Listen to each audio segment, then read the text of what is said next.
Hey, I'm Jasmine with WTI, and if you're looking for a fun activity for your toddler, you're definitely going to want to check out this balance bike from Liberry. Our little one just turned 1 year old, but it's a great time for him to start learning to ride this little balance bike.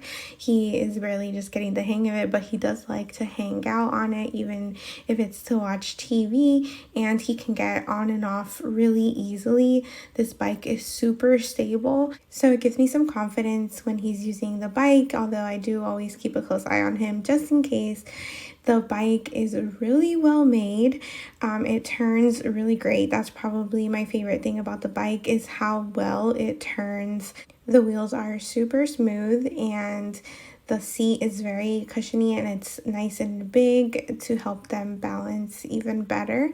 This is on the lowest setting for the seat, but you can move it up as your little one gets taller. The handles have a really nice grip on it so your little one can hold on tight. And I just love the look of this bike. They also have different colors to choose from.